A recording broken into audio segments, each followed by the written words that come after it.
Olá, tudo bem? Nós estamos iniciando mais um podcast Diálogos do Centro Universitário Farias Brito. E hoje nós convidamos para a gente tratar de educação profissional, de letramento digital, sobre a questão do analfabetismo digital. Estamos aqui com o deputado estadual, Acrisio Sena. Ele foi presidente do Centec, que é o centro que faz a grande formação profissional aqui no estado do Ceará, um centro estadual, vamos falar sobre ele. E, sobretudo, é um deputado com um marco muito forte na área da educação. Ele que é formado em História, tem mestrado em Educação e foi presidente do Centec durante 2 anos e fez um belíssimo trabalho. Ainda hoje trabalha também essa área da ciência e tecnologia. Ele que é membro dessa comissão na Assembleia Legislativa. Acrisio, eu queria começar falando do Centec. Recentemente até vi uma foto sua com o Ariosto Holanda, que foi o grande criador aí desse sistema que a gente tem hoje de educação profissional no estado do Ceará, um homem importantíssimo, foi secretário de Ciência e Tecnologia. O Ceará deve muito a ele. Eu queria que você falasse do trabalho do Centec, né? CVT, Centec, como é que isso está hoje? Como é que isso está funcionando? Está formando aí essa meninada, essa moçada em Fortaleza e no interior do estado? Primeiro, agradecer aqui o convite, meu professor Arthur Bruno, para quem não sabe, e dizer... Um dia desse, não foi? Foi um dia desse. E muito honrado de estar participando aqui do Diálogos, parabenizar o podcast. Eu tenho acompanhado muita gente boa, veio, já gravou, já participou. Você está pegando aí muita gente boa, com várias pautas, com um espaço muito importante, esse que o Farias Brito está trabalhando nessa perspectiva, que eu diria que é um momento que nós estamos vivendo, é um espaço democrático. Isso. Né, da liberdade de pensamento, de ideias, da liberdade de trazer essa parte do conhecimento a serviço da humanidade. É muito importante. E aí, para poder... E eu me sinto... Está nessa galeria aqui de tantas figuras ilustres que já estiveram, ladearam aqui. Beleza. Com você, Arthur, esse momento é importante. Então, muito bom podcast, o Diálogos, eu tenho acompanhado permanentemente, e já entrando na sua pergunta sobre o Instituto Centec. Ariosto Holanda, eu sempre rendo às homenagens, porque a política de ciência e tecnologia, há 3 décadas atrás, há 30 anos atrás, foi iniciada, quem puxou esse debate foi esse gigante chamado Ariosto Holanda. Verdade. E aí, quando o governador Elmano me convida para eu assumir o Instituto Centec há 2 anos atrás, eu fui lá fazer uma visita, pegar as informações, sugestões de quem pensou aquilo nos seus primórdios. Sim. E aquilo, para quem talvez não saiba, primeiro a ideia que ele criou foi os CVTs, Centros Vocacionais Tecnológicos, para o quê? Trabalhar a parte da qualificação profissional naquele momento, um desafio como hoje também. Perfeito. Em todo momento da história, a qualificação para o mundo do trabalho, ela sempre vai se tornar presente. Ela nunca... Aquilo que na década da greve do ABC, em 78, era um torneiro mecânico, hoje é a inteligência artificial. Você vê o que são as ferramentas ao longo do processo da humanidade.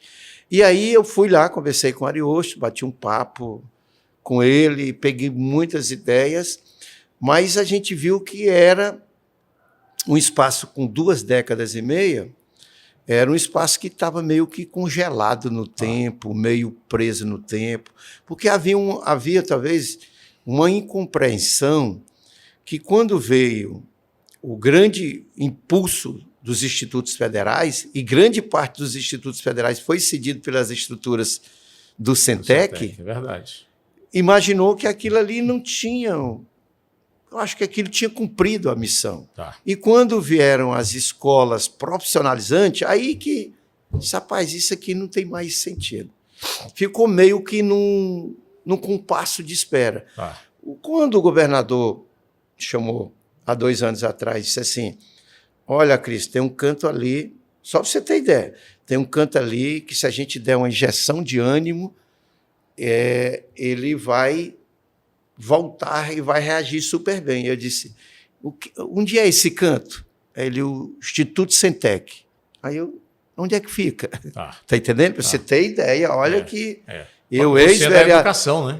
Eu ex-vereador de Fortaleza, 3 mandatos de vereador, deputado, já tinha sido deputado, já era também da comissão, sou atualmente da Comissão de Ciência e Tecnologia da Assembleia, estou lá, pedi para ir compor, para levar esse debate. Então, assim, eu tomei um susto, né, que eu não conhecia, eu sabia os CVTs, a gente sempre se lembra de CVT, do Centec a gente não se lembra. E foi uma política que foi copiada nacionalmente, hoje ainda tem no Rio, tem em Manaus, tem alguns estados aí, tem algumas capitais que ainda trabalham com os CVTs. Essa política do Ariosto Holanda. E aí a primeira coisa que eu fui ver é colar aonde o governador estava direcionando a política. O governador estava indo em Roterdã, discutindo transição energética. O governador estava indo na China, discutindo placa solar, energia solar. O governador estava indo na grupo na Estônia, discutir TIC, tecnologia. Eu digo, olha, nós vamos ter que seguir os passos para onde caminha a política do governo do Estado. Perfeito. Então, a primeira coisa que nós fizemos é o seguinte, a prioridade daqui para frente... Aí eu fui ver o portfólio de cursos, né, do Centec. Aí quais são os portfólios? Continua sendo importante um curso de mecânico de motos lá dentro do distrito, no interior, é importante, continua ainda atual. Sim. Se você levar lá um curso lá para Maranguape, que é um polo de confecção, de corte e costura, continua atual, não desatualiza.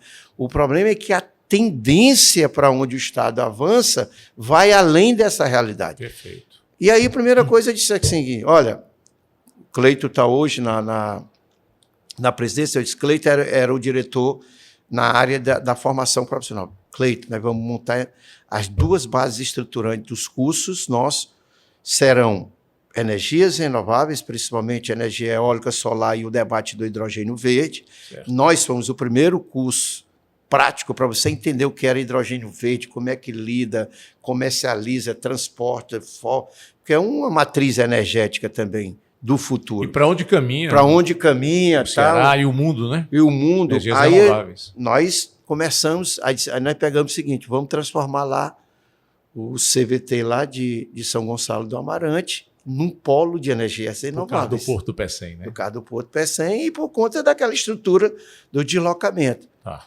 E vamos começar agora a trabalhar os cursos para a meninada, porque a juventude hoje, né, essa meninada, está muito focada nesses cursos da tecnologia da informação e da comunicação. A meninada quer inteligência artificial, quer discutir gamificação, quer discutir cibersegurança, quer discutir desenvolvedor de web, que na nossa época era programador de computação, você lembra? O cara é programador de computação. Hoje é um desenvolvedor de web. A meninada quer aprender a botar página na internet, quer front, né? Ou seja, aí eu disse, não, esse é o caminho que nós vamos seguir. E nós acertamos. Acertando em cheio de levar esse debate.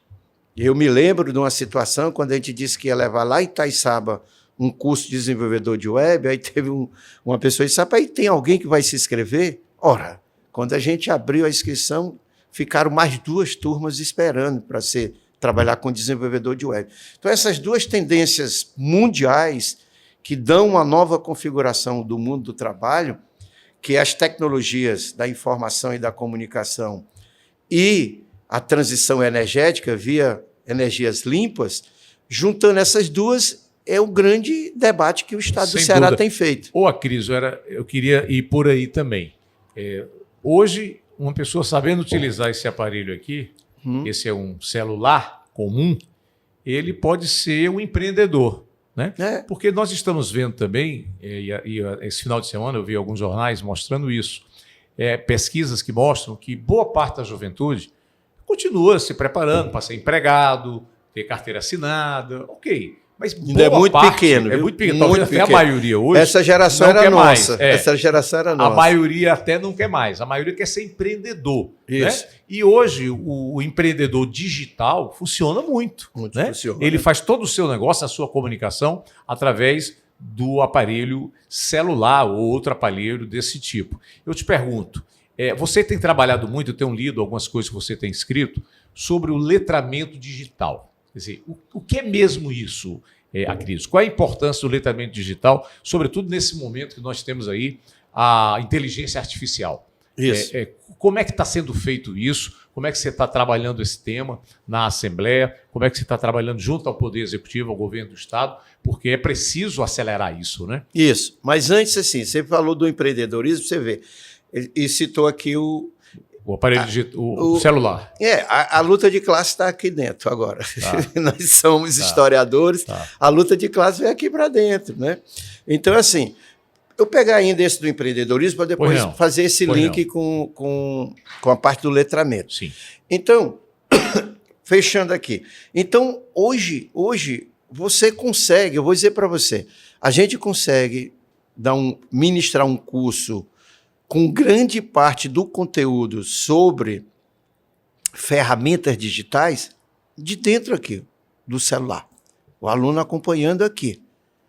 Aliás, esses cursos hoje que estão sendo ofertados pela Microsoft, pela Amazon, pelas Big Techs aí na área das tecnologias, grande parte é feita por dentro de um próprio celular ou de um tablet, ou num computador. Tá entendendo? Ou esses cursos, eles avançaram. E aí a gente já começou... Como é que ganhou esse impulso, esses cursos? Rapaz, é incrível. A pandemia, a Covid-19, botou todo mundo em casa e as ferramentas digitais já existiam antes. Elas já existiam. Só se fazia reunião presencial. Pouca gente fazia reunião virtual. Meet, hoje a maioria faz reunião virtual, né? Um Meet.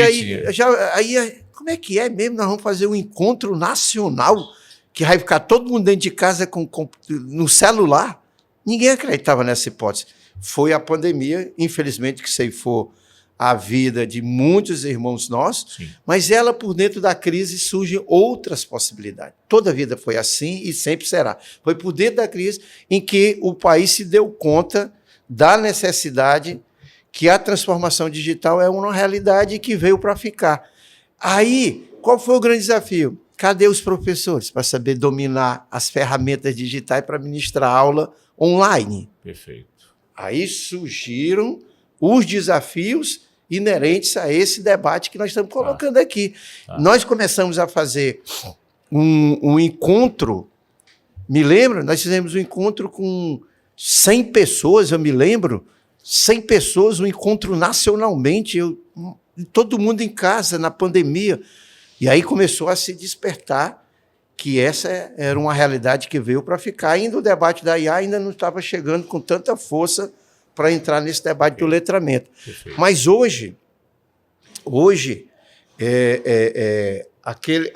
aquela proposta que o próprio prefeito Evandro fez de horizontes digitais, Sim.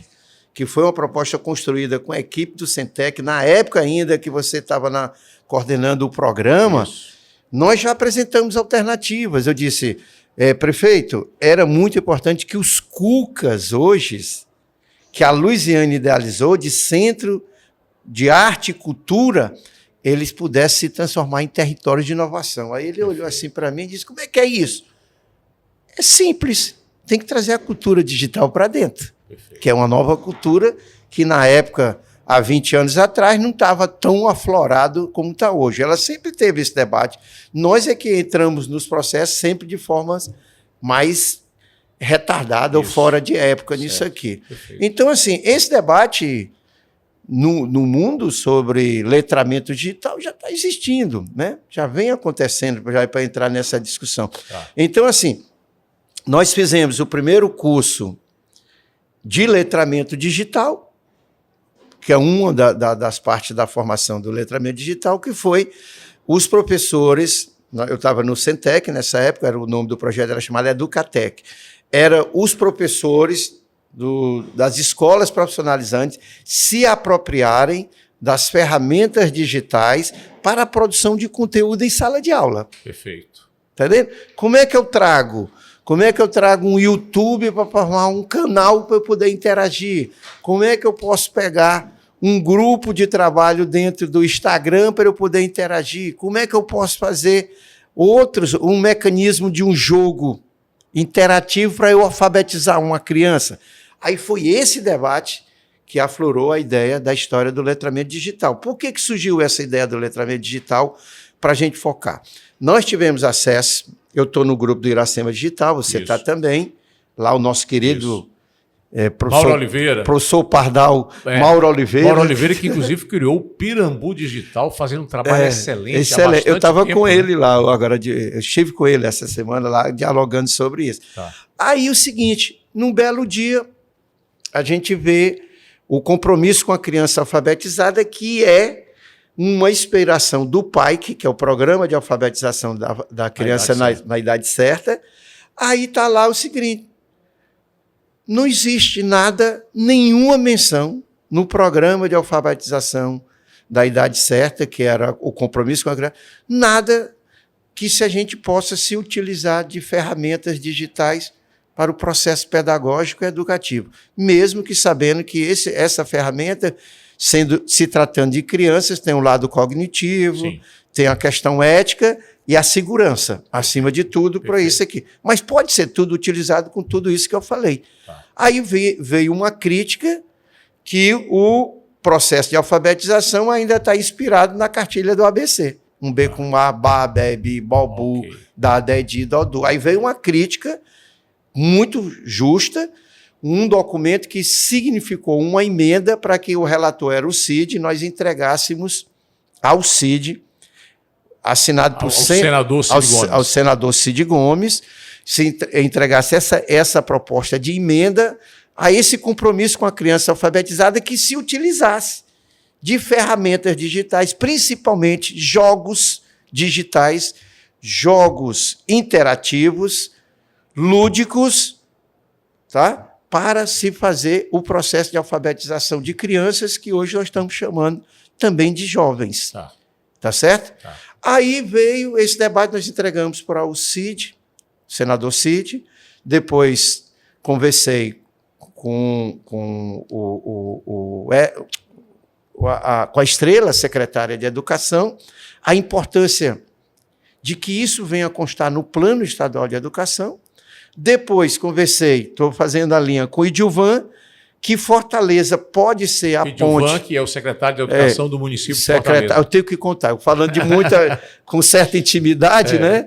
E é bom que você está lembrando, porque isso aqui vai... Eliane Estrela, secretária de Educação. Ou seja, com os expoentes da educação no Ceará, Fortaleza e no Ceará. Para quê? Para que a gente pudesse trazer esse debate dentro do plano nacional, que aí eu também conversei com o relator, o deputado Moses Rodrigues, eu tive no seminário cearense do Plano Nacional de Educação, uma política para os próximos 10 anos. Isso. Qual foi a crítica que eu ponderei? Eu disse, olha, o letramento digital, a inteligência artificial, ela não pode ser tratada como um tema à parte.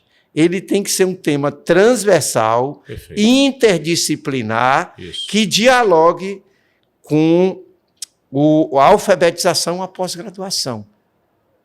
Porque o letramento digital é o quê? Cris, o que é o letramento digital? O letramento digital, logo no início, antes de entrar nesse debate, para mim se resumia eu capacitar essa juventude nessas ferramentas digitais. Dentre elas os games, os jogos interativos, dentre eles a IA, era isso. Não, o letramento é a capacidade do cidadão, certo? Saber utilizar de forma crítica, de forma pedagógica e de forma ética todo o arsenal que tem produzido no ramo da transformação digital. E a IA é o maior expoente dele. Então, nós transformamos letramento digital com foco na IA, porque a IA ela pode, sim, ajudar no processo de alfabetização de jovens. Eu vi a estatística, 700 mil jovens, 900 mil jovens que não sabem, estão na condição de precisar de um letramento qualquer. E a inteligência artificial pode fazer. Então, o que eu fiz? Já conversei também com o governador Elmano de Freitas, entreguei para ele o projeto de letramento, é um projeto de indicação, que é o quê? São diretrizes que vai trabalhar com as escolas públicas, para começar, que vai trabalhar com as escolas públicas em áreas de vulnerabilidade social, que vai formar professores, que vai precisar de trabalhar de forma crítica essas ferramentas. Por quê? Porque tem fake news, né? Tem fake news. Nós vamos precisar também trabalhar de forma crítica, que vai trabalhar com uma forma responsável, anti-preconceito com negros, Sim. combater o racismo, anti-preconceito com a orientação sexual, combater a homofobia, Sim.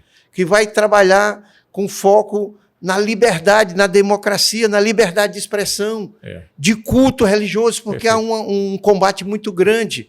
Ou seja, você viu o tamanho da dimensão do que é esse letramento digital. Pois é, eu estava pensando aqui, Cris, você falando, o governador Elmano de Freitas conseguiu um fantástico feito, que hoje nós temos aí mais de 70% das nossas escolas estaduais, são mais de 700 escolas estaduais, hoje mais de 70% são escolas de tempo integral. O aluno está indo de manhã e está indo à tarde, né? Portanto, eles têm mais tempo na escola, o que é ótimo. Todo educador como nós, né, sonha com a escola de tempo integral. E a sua proposta do governador é chegar no final do ano que vem, 2026, com 100% das escolas de tempo integral. Se ele não chegar a isso, ele chega perto, porque já está lançando aí várias escolas começando a serem construídas, e ele vai chegar muito perto, se não chegar a esse objetivo total. Quer dizer, também intenção, você acredita que esse letramento digital, o uso de todos esses instrumentos, mecanismos, facilita também a escola de tempo integral? Ele está mais tempo na escola? Eu acho absolutamente pertinente. Ela vem ao encontro. E os tablets, né, que são dados para os alunos trabalharem. E por que nós... Isso. E por que, Arthur, nós estamos insistindo no Ceará a entrar nesse debate do letramento digital? Por que nós estamos insistindo nisso? Porque nenhum estado da federação tem as condições estruturais que o Ceará tem. Nós temos um cinturão digital do Ceará que já chegou a 2/3 dos municípios levando a internet. Certo. Essa é uma coisa pequena. Está faltando muito pouco para a gente fechar 100% da conectividade, que é um elemento fundamental, porque sem conectividade, como é que você faz letramento? Nenhum estado tem, passando 18 cabos de fibra ótica por dentro da Praia do Futuro, levando internet 5G com a velocidade que o tempo é tudo nesse mundo, né? Levando para o mundo. Nenhum tem. Com data centers já instalados lá dentro daquela região. Investindo para vida. Investindo data center. Aí nós puxamos um outro debate por dentro desse que se chama sustentabilidade. Perfeito. Olha só. Energia, né? Energia. E qual é o estado que tem energia eólica e solar que está precisando de linha de transmissão para mandar isso para o resto do mundo? É o Ceará. Sim. Nós temos energias armazenadas, só para você ter ideia, um data center, ele consome uma energia equivalente a 3 vezes a população do estado do Ceará. 27 milhões de pessoas. Para tu ver como o bicho consome. Ou seja, a energia já, podendo trabalhar energia limpa, energia renováveis, é essa parte toda. Nós temos a ZPE, né? As zonas de processamento de exportação, que vai facilitar muito de redução de impostos, né? Para que essas empresas sejam atraídas. Né? Exatamente. E aí o seguinte, como é que você forma um exército? Vou pegar só o município de Fortaleza, pronto. Vamos pegar só o município de Fortaleza. Como é que você monta um exército de 13 mil professores?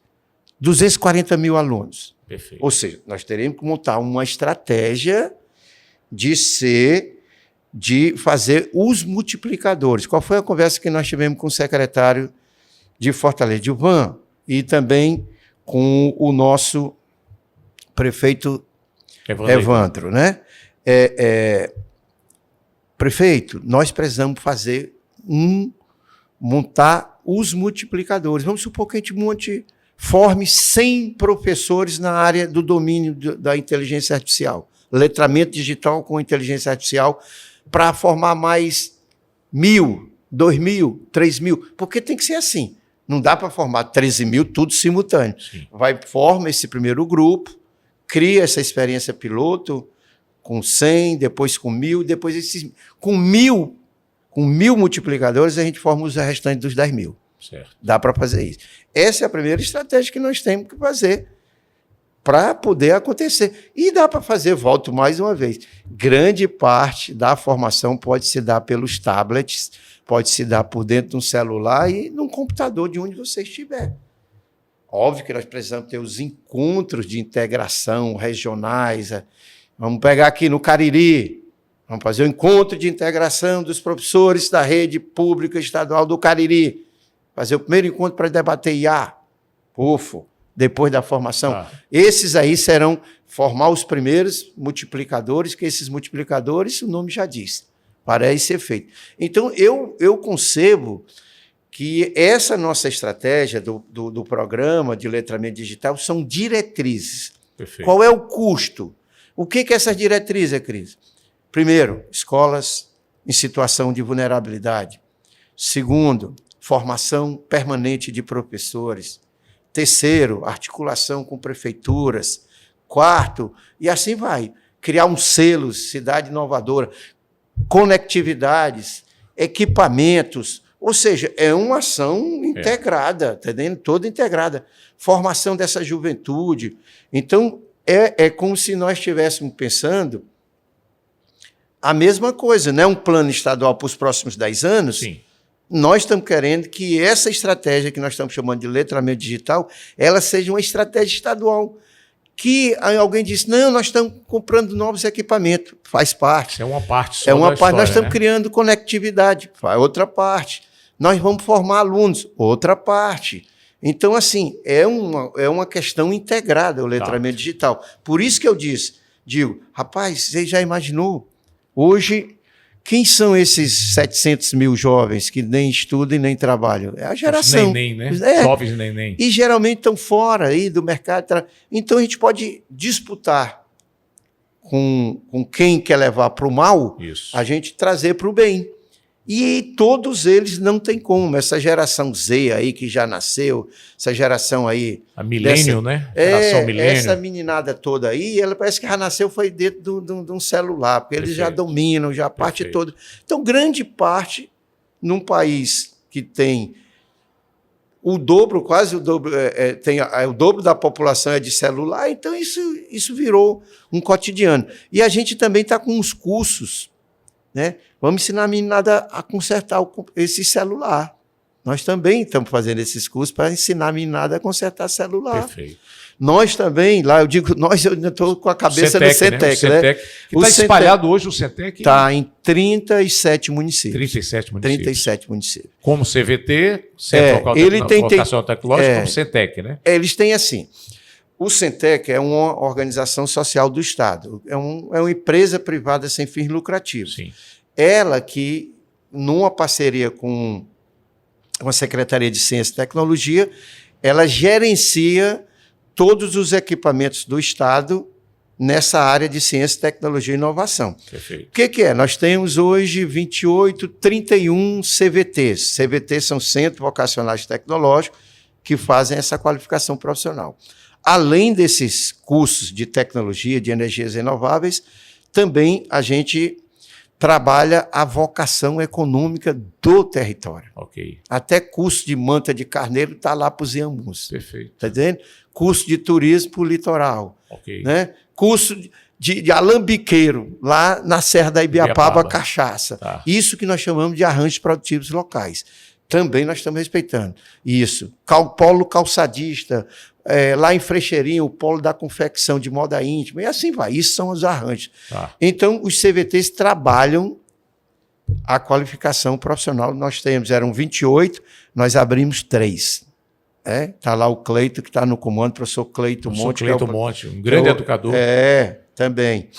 Aí tem essa estrutura, 31 CVTs. Depois, nós temos 3 CVTEC. O que é? Centro Técnico, de nível médio. Aí tem esse que eu já falei de São Gonçalo, que a gente transformou no polo de energia renovável, o de Barbalha no polo de agroecologia e o do Crato em turismo e e gastronomia. Muito bem. Esses 3 polos. E tem 2 faculdades tecnológicas, cara. Tem uma faculdade no Sertão Central, no Quixeramobim, que tem focado muito na história das energias renováveis e na bacia leiteira. Perfeito. Porque trabalha com vocação da região. Da região. E a outra lá no Cariri, aí esse se expande mais. Tem saneamento ambiental, tem energias renováveis, tem recursos hídricos, é mais amplo. Muito né? bem. Muito bem. É isso a rede. Esse é o sistema, né? Aí o Centec, o Instituto Centec, quem faz o gerenciamento desse. Okay. Mas o Centec tem um convênio com a SEDUC, que contrata, seleciona e capacita os 1.400 professores das escolas profissionalizantes. Perfeito. O Centec é quem faz a política de proteção animal. O Centec é quem faz, hoje, a pesquisa dos arranjos produtivos. O Centec está com a Secretaria de Desenvolvimento Econômico lá trabalhando arranjos produtivos, não, está trabalhando agricultura de sombra, outras áreas do conhecimento também. Perfeito. Então, ele hoje tem um impulso muito grande, graças, obviamente, à aposta feita. Quem apostou, ele ficou meio... Cada um foi fazendo o seu tempo, né? O governador Cid trabalhou aí o impulso das escolas profissionalizantes, o Camilo, as escolas, os institutos federais, o Camilo, as escolas profissionalizantes, e o Elmano foi o grande, o governador Elmano foi o grande responsável para dar esse soerguimento aí do Centec e da política de qualificação profissional do Estado. Fico muito feliz de estar ouvindo isso de você, porque a gente hoje tem o ministro da Educação, Camilo Santana, fazendo um belíssimo trabalho, Sim. tanto no ensino superior, né, como no ensino básico, que aí vai ensino infantil, educação, ensino médio, educação profissional, que aqui no Ceará nós temos esse modelo do Centec que você dirigiu durante 2 anos e está levando toda essa experiência para a Comissão de Ciência e Tecnologia. Isso. Então, eu espero que a gente possa crescer cada vez mais nessa área, como você falou. A juventude quer isso. A juventude quer inovar, empreender, ela quer se realizar utilizando aí as novas tecnologias. Então, eu fico muito feliz de ouvir isso de você. Quero parabenizá-lo aí pelo seu trabalho e que nos próximos anos você, como membro da Comissão de Ciência e Tecnologia, possa trabalhar cada vez mais em prol da nossa juventude, da ciência e tecnologia e inovação do Estado do Ceará. Muito obrigado pela tua participação. Eu que agradeço e dizer também que o ministro Camilo incorporou também já o discurso da inteligência artificial Excelente. Dentro do processo educativo Excelente. também. Com esse debate, nós encerramos aqui mais um podcast do Centro Universitário Farias Brito, o podcast Diálogos, e na próxima semana nós voltaremos com um assunto que interessa ao Ceará e ao Brasil. Boa semana para vocês.